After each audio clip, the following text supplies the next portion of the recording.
आप सभी को जय मसीह की। परमेश्वर का धन्यवाद देता हूं। प्रभु ने पिछले एक महीने संभाला और दूसरे महीने के पहले दिन अपने चरणों में लाया। महान परमेश्वर का मैं धन्यवाद देता हूं। मेरे साथ में प्रभु के कलाम को पढ़ेंगे। दूसरा इतिहास 36 अध्याय उसका 22 और 23 पद को। फारस के राजा कुस्रू के पहले वर्ष में यहोवा ने उसके मन को फाड़ा कि जो वचन यिर्मयाह के मुंह से निकला था वह पूरा हो, इसलिए उसने अपने समस्त राज्य में वह प्रचार करवाया और इस आशय की चिट्ठियां लिखवाई। फारस का राजा कुस्रू कहता है, स्वर्ग के परमेश्वर यहोवा ने पृथ्वी भर का राज्य मुझे दिया है और उसी ने मुझे आज्ञा दी है कि यरूशलेम जो यहूदा में है उसमें मेरा एक भवन बनवा।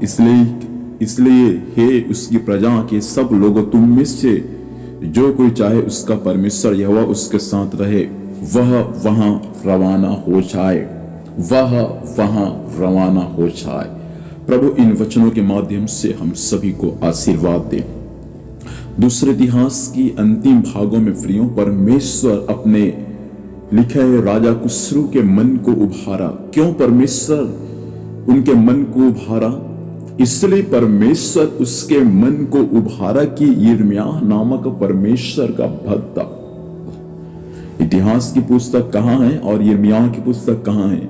देखिए, बाइबल को जब आप पढ़ेंगे तो बाइबल सिस्टमेटिक तरीके से बाइबल को लिखा गया है। एक एक अध्याय को एक साथ जोड़ा गया है। तो बहुत सारी बातें हैं प्रियों, उस विषय में मैं नहीं जाना चाहूंगा। तो यिर्मयाह के मुख से परमेश्वर का जो वचन निकला था, इसलिए यह राजा अपने समस्त राज्य में यह प्रचार कराया इस आशय के साथ में कि स्वर्ग का परमेश्वर यहोवा ने पृथ्वी भर का राज्य मुझे दिया, इसलिए तुम जाओ और यरूशलेम जो यहूदा में है उसके लिए अर्थात परमेश्वर के लिए क्या बनाओ? एक भवन को बनवाओ। और सब लोग अर्थात परमेश्वर की जो प्रजा है अर्थात सब लोग, तुम में से जो कोई चाहे उसका परमेश्वर का भवन को बनाए और सभी लोग वहां जाने के लिए क्या हो जाए? रवाना हो जाए।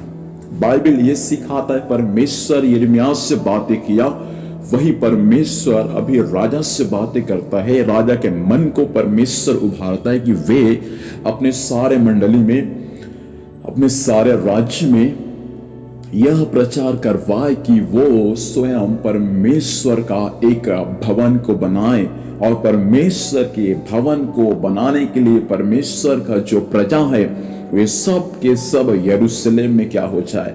रवाना हो जाए। पवित्र आत्मा आज की सुबह के समय कहना चाहता है, कुछ भवन परमेश्वर के लिए बनाना है।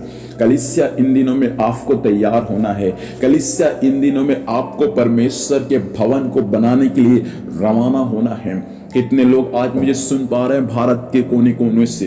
प्रभु आपसे कहना चाहता है, परमेश्वर के लिए एक भवन बनाना है ताकि हम वहां बैठकर परमेश्वर की आराधना कर सके, परमेश्वर के नाम को महिमा दे सके। इसलिए हम आज की सुबह के समय रवाना हो जाए ताकि हमारे द्वारा वो परमेश्वर का भवन बनकर तैयार हो जाए, ताकि उस भवन को देखकर स्वर्ग में रहने वाला परमेश्वर प्रसन्न हो जाए।